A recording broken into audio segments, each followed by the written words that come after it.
сәлем балақай, қалайсың? Бүгін әліппе әлеміне саяхатымызды жалғастырмас бұрын жұмбақ шешіп көрейік.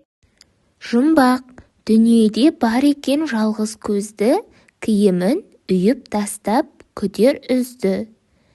Қане, жауабын бірге тауып көрейікші. Жауабы ине. Жарайсыңдар балалар. Ал ине сөзі қай әріптен басталып тұр? И әріпінен басталып тұр. Яғни біз бүгін и әріпімен танысатын боламыз. Бәріміз и деп айтып көрейікші. И. Жарайсыңдар балалар. Балалар, біз и дыбысын созып, әндетіп, әуендетіп айта алып тұрмыз ба? Дұрыс айтасыңдар. Иә, яғни бұл бізде қандай дыбыс? Дұрыс айтасыңдар. Дауысты дыбыс.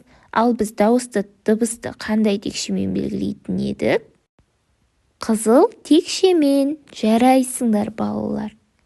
Балалар, и әріпі сөздің басында да, ортасында да кездеседі. Олай болса, и әріпінен басталатын сөздермен танысайық.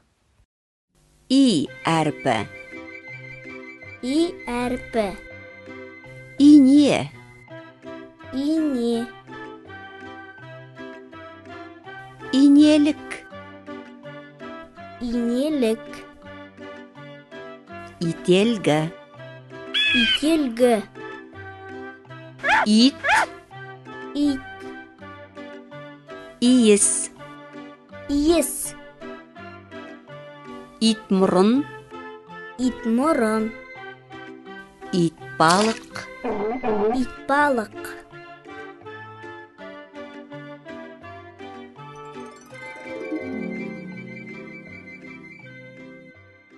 Балалар, біз енді и әріпін бірге жазып үйренейік.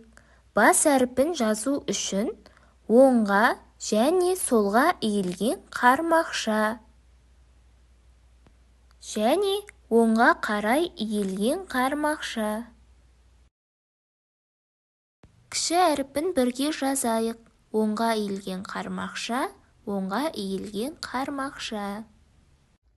Балалар, осымен бүгінгі сабағымыз аяқталды. Келесі кездескенше сау болыңыздар.